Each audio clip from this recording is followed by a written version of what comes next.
Hi all, welcome back to my channel. ಬನ್ನಿ ಇವತ್ತು pizza ಹೇಗೆ ಮಾಡೋದು, ಮನೇಲಿ ಓವನ್ ಇಲ್ದಲೇ ತವದ ಮೇಲೆ ಪಿಜ್ಜಾ ಹೇಗೆ ಮಾಡೋದು ಅಂದ್ಬಿಟ್ಟು ತೋರಿಸ್ತೀನಿ. ಈ ಸಮ್ಮರ್ ಆಗಿರೋದ್ರಿಂದ, ಸಮ್ಮರ್ ಹಾಲಿಡೇಸ್ ಇರೋದ್ರಿಂದ ರಿಷಿ ಮನೆಯಲ್ಲೇ ಇರ್ತಾನೆ. ಹಾಗಾಗಿ ಏನಾದರೂ ಕೇಳ್ತಾನೆ ಇರ್ತಾನೆ. ಹಾಗಾಗಿ ಪಿಜ್ಜಾ ಬೇಕು ಅಂತ ಕೇಳ್ದ. ನಾನು ಡಿಮಾರ್ಟ್ಗೆ ಹೋಗಿದ್ದೆ, ಪಿಜ್ಜಾ ಬೇಸ್ ತೊಗೊಬಂದಿದ್ದೆ ರೆಡಿನೇ. ಹಾಗಾಗಿ ಪಿಜ್ಜಾ ಮಾಡೋಣ ಅಂದ್ಬಿಟ್ಟು ಮಾಡ್ತಾಯಿದ್ದೀನಿ. ಇದು ನೋಡಿ ಪಿಜ್ಜಾ ಬೇಸು ರೆಡಿ ಇದೆ, ತೊಗೊಬಂದಿರೋದು ಡಿಮಾರ್ಟಿಂದ. ನಾನು ಮನೇಲಿ ಹೇಗೆ ಮಾಡ್ಕೊಳ್ಳೋದು ಪಿಜ್ಜಾ ಬೇಸು ಅಂತಲೂ ನೆಕ್ಸ್ಟ್ ವೀಡಿಯೋದಲ್ಲಿ ತೋರಿಸ್ತೀನಿ.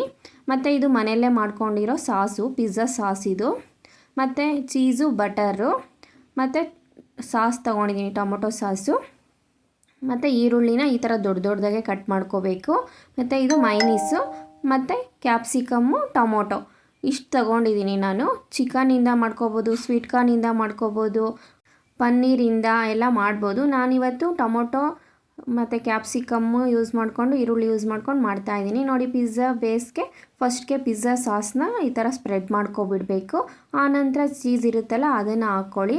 ನಾನು ಚೀಸ್ ಕಮ್ಮಿನೇ ಹಾಕ್ತಾಯಿದ್ದೀನಿ, ಅಷ್ಟೇನು ಅದು ಚೆನ್ನಾಗಿರಲ್ಲ ಅಂದ್ಬಿಟ್ಟು, ಹೆಲ್ದಿ ಅಲ್ಲ ಅಂದ್ಬಿಟ್ಟು ನಾನು ಚೀಸ್ ಸ್ವಲ್ಪ ಕಮ್ಮಿನೇ ಹಾಕ್ಕೋತಾ ಇದ್ದೀನಿ. ಮತ್ತು ಈರುಳ್ಳಿ ಮತ್ತು ಕ್ಯಾಪ್ಸಿಕಮ್ನ ಈ ಥರ ಜೋಡಿಸ್ಕೊತಾ ಇದ್ದೀನಿ ನೋಡಿ. ಮತ್ತು ಟೊಮೊಟೊನ ನೋಡಿ ರೆಡಿ ಆಗೋಯ್ತು ಇದು. ಮತ್ತು ಸ್ಟವ್ ಮೇಲೆ ಒಂದು ತವ ಇಟ್ಟಿದೆ, ಅದು ಬಿಸಿ ಆಗಲಿ ಅಂದ್ಬಿಟ್ಟು.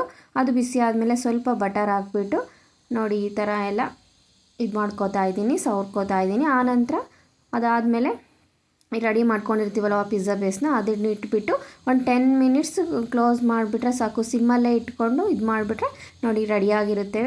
ಚೀಸೆಲ್ಲ ಚೆನ್ನಾಗಿ ಸ್ಪ್ರೆಡ್ ಆಗಿ ಚೆನ್ನಾಗಿ ರೆಡಿಯಾಗಿರುತ್ತೆ ನೋಡಿ. ರೆಡಿ ಆಗೇ ಹೋಯ್ತು 10 ಮಿನಿಟ್ಸಿಗೆ pizza mayonnaise, sauce, chilli flakes ಜೊತೆ ಪಿಜ್ಜಾ ರೆಡಿ. ವಿಡಿಯೋ ಇಷ್ಟ ಆದರೆ ಲೈಕ್ ಮಾಡಿ. Thank you.